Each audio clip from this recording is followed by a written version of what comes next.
Ok, my people. Entonces, nuestro, nuestro tema principal, o sea, nuestro desempeño general, pues recuerden que es entender los procesos que ocurren entre selección natural, mutación y herencia genética. Pero pues no es posible llegar a entenderlo si nosotros primero no nos enteramos de este hermoso proceso que se llama transcripción genética. Este desempeño siempre va a estar pues a lo largo de nuestro segundo periodo. El indicador está a punto de cambiar. Después de la semana de prebimestrales pasaremos a un nivel más alto, ¿sí? Y el objetivo pues es conocer cómo ocurre pues ese proceso de transcripción. Recuerden que ustedes están emparentados en una misma línea evolutiva en este segundo periodo con octavo. Sin embargo, a partir de más o menos la quinta o sexta sesión se bifurcan. Ustedes evolucionan a una especie diferente y ellos a otra por proceso de trade-off o compromiso evolutivo. Bueno, pero vamos. Este proceso de transcripción genética, pues como bien lo mencionaba, es un proceso que tiene lugar en el material genético del genoma de todos los individuos que lo posean. Recuerden, seres unicelulares, o sea, procariotas, o multicelulares, o metazoos, pues esos que tienen células eucariotas, ¿vale? Y pues este proceso se va a dar para que, por ejemplo, pues un estudiante o una estudiante décimo tenga su cabello liso, o su cabello crespo, o tenga, no sé, 1,72 de altura, o tenga su piel blanca, bueno, en fin, me entendieron, ¿sí? Pero para que las proteínas específicas se codifiquen, primero tiene que ocurrir la transcripción. ¿Y qué va a pasar allí? Que yo voy a coger una hebra de ADN, ¿sí? Esa doble hélice que nosotros llamamos, la voy a abrir, o sea, cojo y la abro, ¿sí? Y voy a tener unas proteínas que me van a sacar una copia de cualquiera de esas dos cadenas que pues yo vaya a necesitar, o más bien, pues que ese metabolismo vaya a necesitar para generar una proteína. Ojo, porque esto hasta ahora es un transcripto. Tiene que pasar por traducción para que se cree la proteína y, bueno, pues tengan ese color bello de ojos que tienen mis estudiantes de décimo. Recuerden una cosita, vamos a tener como un diagrama de flujo que explica rápidamente ese proceso. Entonces recuerden, va a estar el ADN disponible para empezar a hacer este proceso de transcripción por unas proteínas que veremos a continuación.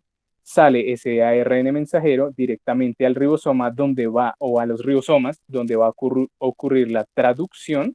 Y finalmente tendremos una proteína. Recuerden, una proteína para generar saliva, que se armen parches de esas proteínas, creen una enzima conocida como alfa-amilasa, ¿sí? Sea la primera, la interventora para empezar a digerir la comida, o simplemente va a ser la proteína para crear un neurotransmisor, por ejemplo la serotonina, y pues producirla cuando yo vea a mi crush o ustedes, y bueno, vean sus crushes y demás. Para que primero se genere esa serotonina y ustedes puedan sentir esas marisopas en el estómago o esos parásitos intestinales, primero pues tiene que ocurrir este proceso de transcripción. Acá lo vemos a más detalle, ¿sí? Nosotros tenemos esos tres tipos de ARN de forma muy resumida porque hay más, pero hoy, o sea, today, vamos a ver el ARN mensajero. No olviden que hay un ARN ribosomal y un ARN de transferencia, ¿sí? Ese ARN mensajero es el que vamos a obtener hoy mediante un ejercicio que pues van a hacer conmigo. Recuerden que va a ser una copia de un fragmento de esa hebra de ADN que se me va a abrir en dos. Más adelante me van a entender mucho mejor. El ARN ribosomal pues va a formar ese complejo súper chévere de proteínas que van a hacer posible que yo obtenga esta copia pues de ARN mensajero y posteriormente la proteína que yo necesito para ciertas cosas. Y el de transferencia, pues van a ser una cantidad de aminoácidos que van a transportar esas proteínas, esos conjuntos de aminoácidos, hasta los ribosomas. Hay una bien divertida que se llama quinasa. La otra clase vamos a ver una animación de cómo se mueve la quinasa, que básicamente son dos piececillos o piececitos caminando por toda esa integridad celular para mover pues toda esa cadena larga. ¿Mm? Recordar que pues este proceso de transcripción tiene tres etapas fundamentales. Una de iniciación, una de elongación y otra de terminación, ¿sí? Que resalto por ahora que en la etapa de iniciación vamos a tener unas proteínas asociadas, que son estas, el factor de transcripción.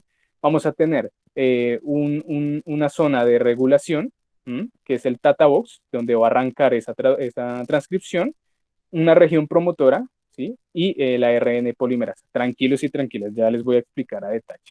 En la elongación va a estar presente la helicasa, que va a ser esa proteína que va a pasar como con una espada samurái, partiendo, rompiendo esos enlaces de hidrógeno que se van a formar entre timina adenina. Acuérdense, timina adenina tiene un doble enlace, por lo que pues se puede romper más, y citosina guanina tiene triple enlace, por esos puentes de Van der Waals. Por eso acuérdense por favor siempre que a los grupos citosina guanina se van a pegar grupos metilo para silenciar ciertos genes, para que no se expresen algunas características. Y en la terminación vamos a tener ligasa, que pues como dice su primer prefijo, pues va a pegar nuevamente esas bases nitrogenadas, restableciendo sus enlaces de Van der Waals. Bueno, nosotros tenemos un gen específico, ¿sí o no? Supongan que pues es un gen que codifica la proteína específica para la quitina.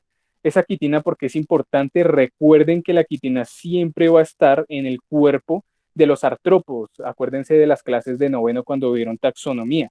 Dentro de artrópodos tenemos a los insectos, tenemos a arácnidos, tenemos a crustáceos, tenemos a miriápodos, donde están los 1000 pies y 100 pies, y bueno, toda esa diversidad de artrópodos, y ellos tienen una autapomorfía. Acuérdense que una autapomorfía es un carácter único de una especie.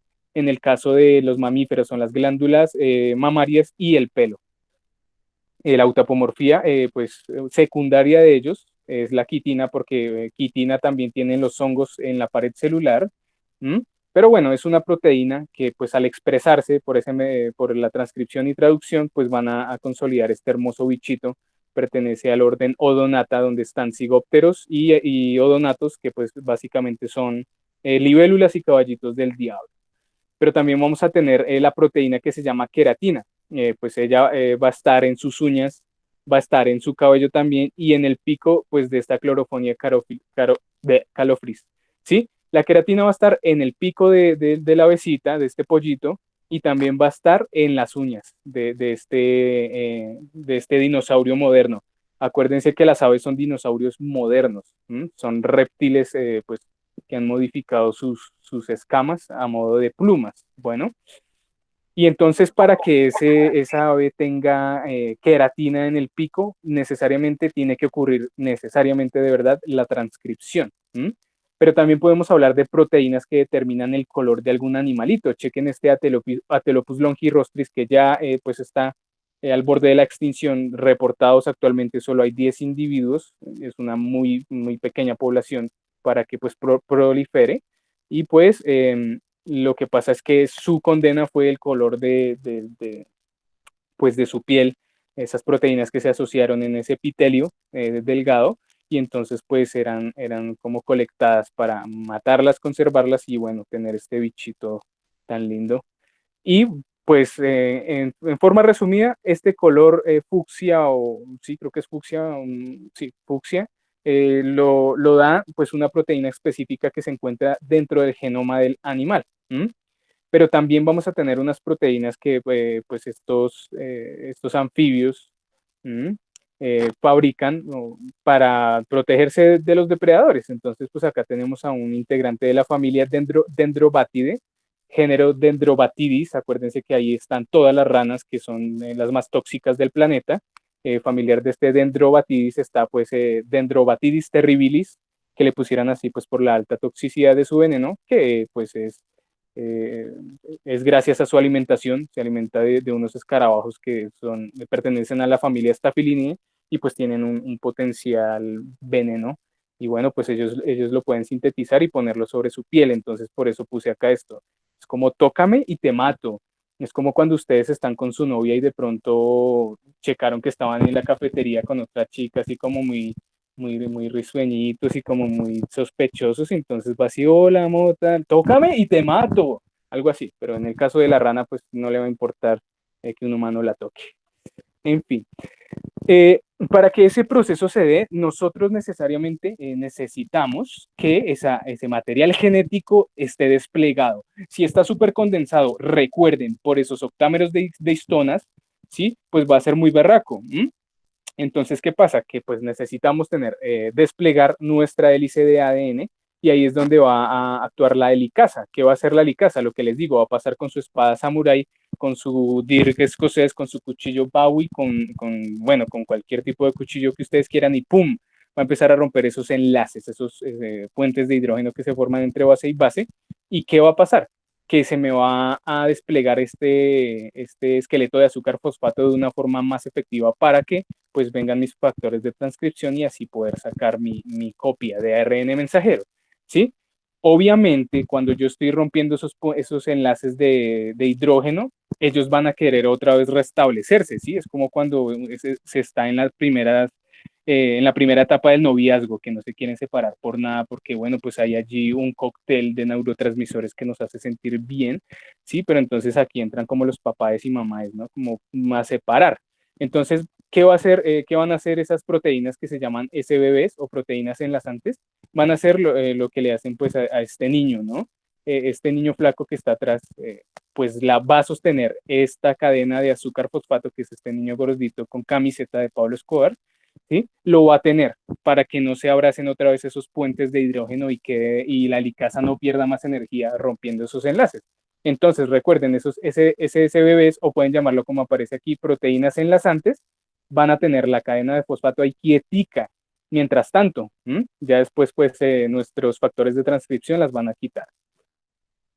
Y bueno, después de que pasa la helicasa, después de que vienen estas proteínas a tener nuestro esqueleto de azúcar fosfato, se van a formar unas burbujas de replicación o, si ustedes prefieren, unos complejos abiertos, aunque creo que se les va a quedar más si lo llaman como burbuja de replicación, ¿sí? Y va a estar a lo largo de esa cadena. Chequen acá. Ahí va a ocurrir pues esa transcripción. Bueno, algo fundamental pues a tener en cuenta es que los factores de transcripción se aglomeran de una forma bastante demente. Tranquilos y tranquilas, yo no les voy a poner a aprender esto de memoria. Como dígame los dos coactivadores que se unen a los factores de transcripción, no tiene cero. No, no, chavales.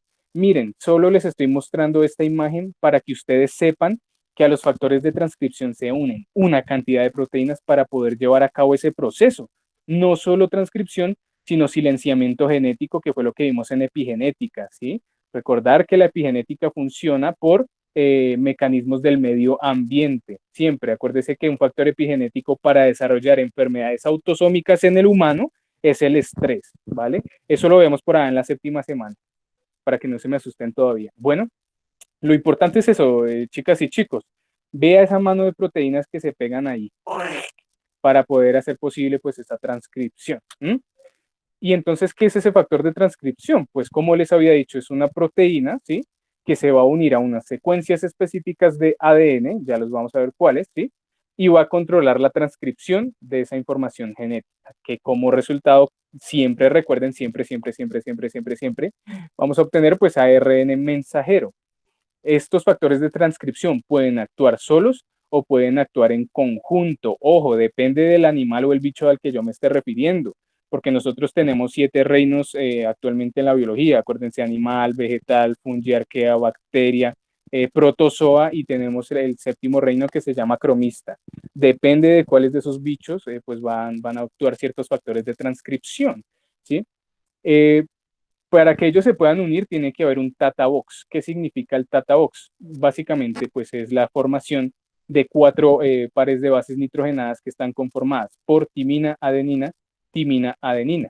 Era como yo les decía ahorita a sus compañeras y compañeros de octavo chinos, para que ustedes se acuerden del Tata Box, acuérdense de Tatacoa o acuérdense de Tatiana. A las Tatianas les dicen como que tatas. Bueno, Tatacoa se acuerdan más.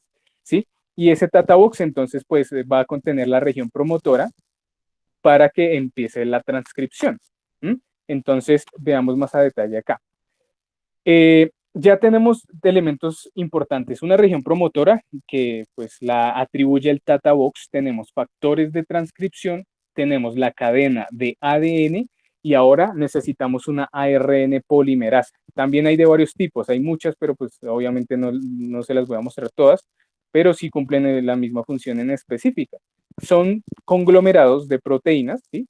que son capaces pues de sintetizar ese ARN, básicamente. Son los que nos van a hacer ese FABIS de sacar una copia de ARN mensajero, ya. Tiene la capacidad de reconocer unas locaciones específicas mediadas por ese Tata Box. Desarrolla parcialmente ese molde de ADN porque acuérdese que primero tiene que actuar una proteína que se llama la desacetiltransferasa de histonas para desenrollar toda esa larga cadena de ADN o desmetiltransferasa de histonas si es que está metilado, si es que de pronto pues actúa un factor epigenético que de pronto quiere que salga a flote una característica que de pronto le puede llegar a servir al individuo, ¿sí? Y va a sintetizar un ARN cebador, tranquilos y tranquilas, ahorita les explico qué es eso del cebador. Y bueno, pues va a terminar la cadena después, y después pues coge y la cierra, ¿vale? En la parte de la izquierda es esa ARN polimerasa en su máxima expresión, que son unas proteínas de estructura cuaternaria. Acuérdense que hay 4 tipos de proteínas, primaria, secundaria, terciaria y cuaternaria. La cuaternaria pues es la más compleja como el ARN polimerasa y así estaría como en el dibujo más entendible.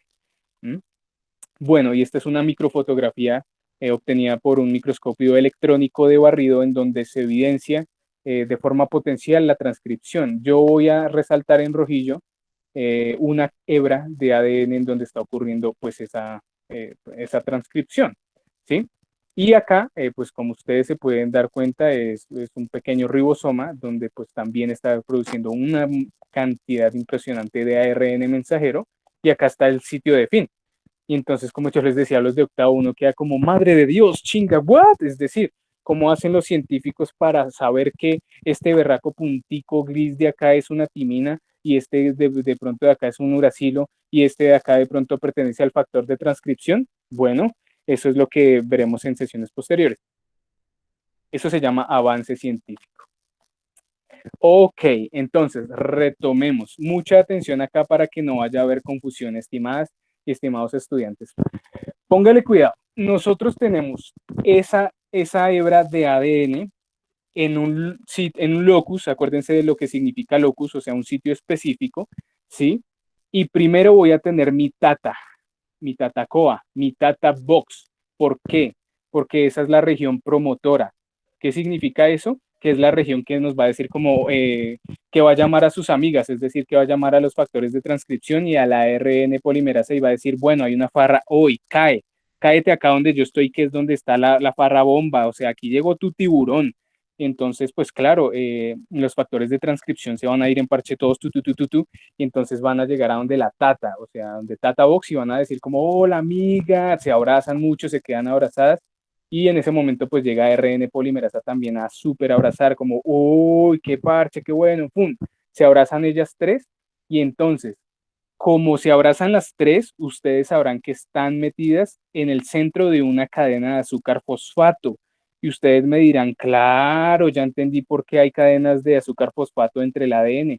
Pues es simple, el azúcar es energía en potencia. Y claro, pues estos 3 elementos lo necesitan para, ¡pum!, empezar pues hacer el proceso de transcripción. Recordemos otra vez, TataBox va a estar allí presente como región promotora, ¿cierto? Se va a pegar el factor de transcripción, que son muchas proteínas, y después va a venir la ARN polimerasa y van a formar pues este parche de amigas. Bueno, mucho cuidado aquí a una cosita, chicos, chicas y chicos. Acuérdense que yo voy a rayar en morado. Acuérdense que esta hebra que yo estoy rayando en morado tiene una orientación específica. ¿Cuál es esa orientación? 3' a 5'. Acuérdense por allá de química orgánica cuando uno empieza a ubicar a los carbonos o cuando se conforma la silla de carbonos meta y bueno, ustedes se acordarán. Cuando uno pone 3' o 10' o 100' a un número es para determinar la ubicación de cualquier vaina, ¿sí? En el caso del ADN vamos a tener 3' para indicar una cosa, que el ARN polimerasa me va a empezar a leer desde ahí hasta 5'. ¿Qué significa eso en términos resumidos? Que si yo tengo mi ARN polimerasa donde yo estoy rayando esa pepa morada, va a empezar a leer en este sentido hacia donde va la flecha hasta llegar a 5'. ¿Y qué va a empezar a leer específicamente? pues las bases nitrogenadas que están en solo ese filamento de ADN, ¿sí? Y si acá tengo T, pues la RN polimerasa me va a decir como, ah, pues claro, acá va A. Si yo tengo A aquí, pues ella va a decir como, ah, pues acá va U. Si yo tengo C, pues va a decir va G, G, A. ¿Sí me entienden? Y si acá tengo T, pues va a decir que A, bla, bla, bla. Bueno, acuérdense, dato fundamental.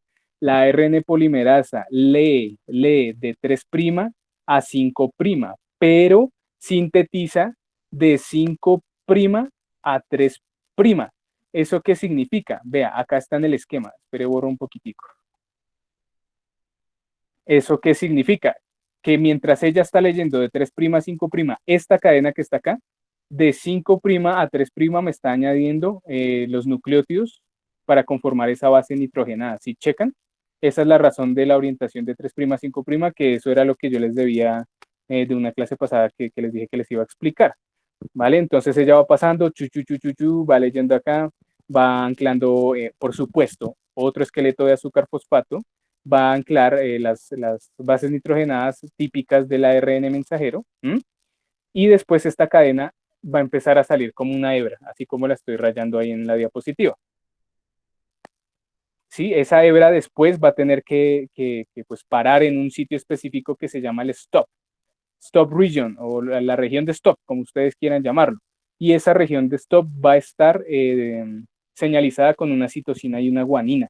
Acuérdese que citosina y guanina tienen un enlace triple y va a marcar el punto pues, de finalización de esa transcripción. Entonces, citosina y guanina va a decir como ya, basta, ya basta. Mientras que Tata Box va a decir como, bueno, vamos a la fiesta, vamos a tomar vino artesanal, y vamos a pasarla chévere. Entonces vamos a producir una ARN mensajero como resultado de esta hermosa fiesta. Bueno, y veamos cómo ocurre a nivel molecular. No se asusten, yo no les voy a hacer aprender que la adenina tiene acá dos grupos de nitrógeno y sobresale un hidrógeno y acá tiene un grupo de amilo. No, tranquilos. Simplemente quiero que chequen una sola cosita. Vea cómo está conformado ese azúcar, ese esqueleto de azúcar fosfato, ¿sí? Vea que tiene 5 carbonos de forma pentagonal y que en este carbono 4 voy a tener un grupo fosfato que cuando va a llegar esta proteína a anclar la timina con adenina, pues se va a liberar energía y me va a dejar solo un grupo fosfato anclado ahí. Y necesito dejar ese grupo fosfato porque es que esa es la chispa suprema, la chispa adecuada para que empiece ese proceso de transcripción, replicación o también traducción, el que ustedes quieran. Hay para todos los gustos y demás. Y estos otros dos fosfatos van a estar ahí pendientes como, ay, me terminaron, ahora con quién me asocio, con quién me cruzo. Y bueno, otras proteínas van a decir, calma, el mundo no se ha acabado, hay millones de moléculas que pueden estar tranquilas. Y entonces se la llevan y la pegan pues a otra cadena. ¿Sí? ¿Qué es lo que va a pasar acá? Miren, por favor, recuerden que entre pues estos fosfatos se va a crear un enlace con ese azúcar. Vea, es como estar tejiendo crochet, chuchuchun, ¿sí? Van a estar conectados por ese puente, por ese enlace que no se ve, que en el esquema pareciera que existiera, pero acuérdese que no se ve, solo está unido ahí como por electricidad y demás, o magnetismo más bien. Y entonces, recuerden, timina y adenina, vea que tiene solo dos puentes, mientras que citosina y guanina va a tener 3, por lo que la hace mucho más fuerte. Recuerden por favor, que en la periferia de esos esqueletos de azúcar fosfato se van a meter grupos metilo o acetilo para silenciar ese locus específico del alelo de ese gen. ¿A qué me refiero? Por favor, recuerden esa pregunta que yo les hacía en previmestral, que un factor epigenético era la temperatura para determinar el sexo en el caso de tortugas y cocodrilos, que si está 1 grado abajo de la temperatura, o sea, si el huevito está más abajo pues de la arena o de la tierra en la que esté, pues van a nacer machos, y si está más arriba y tiene 1 grado de temperatura más, pues van a ser hembras. Eso es epigenética en su máxima expresión. Entonces así se unen. Recuerden, acá pues va a poner un grupo fosfato y 2 van a salir por allá ALB, ¿vale? Ahora, de forma muy resumida, recordemos, vamos a tener esa hebra de ADN allí, ¿sí o no? Esperen, cambio mi color porque no se ve para nada rojo. Vamos a tener la región promotora, que es donde está el Tata Box, acuérdense, Tatacoa, Tata Box. Van a venir un parche de proteínas, que van a ser muchas, acuérdense que va a ser el TBF2, TBFP2, va a ser el proteína alfa, proteína beta, coadyuvante, RO, bueno, en fin, no se aprendan eso. Solo llámenle a este parche de amigas factores de transcripción, ya. Tatabox vienen y se abrazan aquí, o super amigas. Luego viene ARN polimerasa, todos son un parche de amigas, supongamos que pues es todo décimo abrazado en el pre-prom, en la fiesta del prom, ¿sí? Y entonces empieza la fiesta y esa fiesta consiste en que van a quemar mucha energía, pues por ese esqueleto de azúcar fosfato, ¿sí? Y van a construir una cadena de ARN mensajero, que pues en el caso de ese prom será pues el vómito de todos después de haber bailado tan ebrios y demás. Bueno, y ese ARN mensajero pues entonces lo vamos a sacar para que se vaya directamente a los ribosomas. Después esta cadena se tiene que plegar otra vez. Eso no se puede dejar así como así. Toca plegarla otra vez y la RN polimerasa y otras proteínas van a volver a supercondensar pues ese pedacito de la cadena de ADN. ¿Sí? Entonces, vea, recuerden, vamos a tener siempre la RN de 5' a 3'. ¿Por qué? Porque esa es la orientación en la que mi ARN polimerasa me va pues a sintetizar mi RNA mensajero. ¿Mm? Ojo a una cosita, Lauris Durán me preguntaba algo muy, muy interesante y te dije que te lo iba a responder a su tiempo y ese tiempo es hoy, Lauris. Acuérdate que tú me decías, bueno, profe, pero si hay exones e intrones, ¿yo cómo hago para diferenciar pues el tema de los intrones y exones? ¿Sí? Resulta que recuerden que pues nosotros tenemos citosina y guanina en ARN y vamos a tener adenina y uracilo, ¿cierto? ¿Cómo yo diferencio un intrón de un exón? El exón me va a codificar información, no va a haber problema para que me produzca una proteína. Mientras que los intrones van a ser esas bases nitrogenadas que no tienen que estar ahí. Por ejemplo, la T no puede estar en una RN, ¿sí? Porque timina, en teoría, no debería estar en una cadena de ARN, pero pues ustedes saben que en la biología no hay leyes. Entonces, cuando hay intrones, van a venir unas proteínas que se llaman los espliosomas, ¿sí? Y van a hacer un proceso que se llama el splicing. ¿Y qué van a hacer? En esa fiesta de prom que ustedes están, de pronto se coló un estudiante del Patria y entonces el splicing dice, tú no eres Liceo Colombia, chaval, te me vas. Lo cogen de los brazos y lo avientan pues a lo lejos del club donde sea que se hagan las fiestas de prom. ¿Mm? Y ahora solo vamos a tener pues pues esta cadena que va a ser fundamental para hacer esa codificación de la proteína, o sea, pues los exones, y el intrón pues va a quedar allá como todo aburridis. Ojo con una cosita, con una cosita, ese intrón se puede volver un gel, ay Dios mío, me estoy trabando mucho, a ver, respira. Ese intrón se puede volver un gen saltarín, ¿sí? Y si se vuelve un gen saltarín, es un mecanismo epigenético que podría insertarse en una cadena de ADN y como resultado vamos a obtener una mutación benéfica o perjudicial para la especie a la que le esté ocurriendo ese fenómeno del gen saltarín. Tranquilas y tranquilos, vamos a ver eso más a detalle. Mecanismos de evolución mediante epigenética y mediante ese ADN que le llamaban basura, pero que no es tan basura. Bueno, después de que tenemos ese ARN mensajero ya consolidado, ese ARN va a empezar a reptar como una serpiente. Va a empezar a reptar a través de los poros nucleares del núcleo, por supuesto. ¿Y para dónde va a migrar? Va a migrar hacia los ribosomas, que recuerden sus clases de sexto, van a estar en retículo endoplasmático rugoso, van a estar en aparato de Golgi y algunos van a estar inmersos en la membrana nuclear. Pero recuerden, también vamos a encontrar ribosomas pues en otros organelos celulares en menor medida, pero los hay. Pero principalmente, recuerden otra vez, retículo endoplasmático rugoso, membrana nuclear y aparato de Golgi. ¿Por qué en esas estructuras? Porque ahí va a ocurrir traducción, me van a producir una proteína y como resultado de esa proteína tendré mi cabello oscuro, castaño, mono, bueno, etcétera. En fin. Y para que se hagan la idea de cómo se mueve ese ARN de transferencia, se mueve como Shenlong. Literal, si ustedes pueden ver in vivo el movimiento del ARN mediante pues, ese microscopio electrónico de barrido, se va a mover como Shenlong. O si lo prefieren, pues como Haku, pues acuérdense de esas películas de estudio Ghibli, si algunos llegó a ver, creo que es El Castillo Vagabundo, se va a mover como Haku, va a hacer esos movimientos como efectivos pero a la vez torpes, ¿sí? O si lo prefieren como pues la novia de Jay. Así se va a mover el ARN. ¿Por qué les pongo estos ejemplos? Porque es que mucha gente cree que el ADN, el ARN mensajero, se mueve de una forma lineal. No, no, no. Porque ocurre que, pues ustedes saben que en ese núcleo van a haber muchas proteínas interactuando ahí, pues para un fin específico, pues para que el organismo se mantenga, pero esa es la razón de por qué se mueve así, pues nuestro ARN mensajero.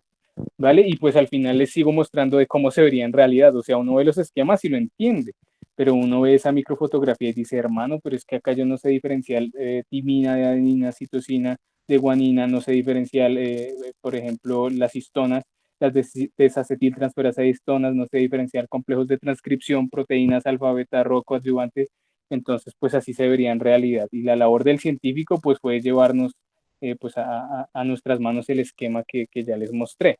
Ahí es cuando uno dice, madre de Dios, chinga, ¿what? Voy a estudiar biología, o sea, Dios, esto es lo mío. No mentiras, estudien lo que quieran, pero la biología es fascinante precisamente pues por todos esos fenómenos que ocurren, que son importantes para que hoy estemos aquí, como siempre, escuchando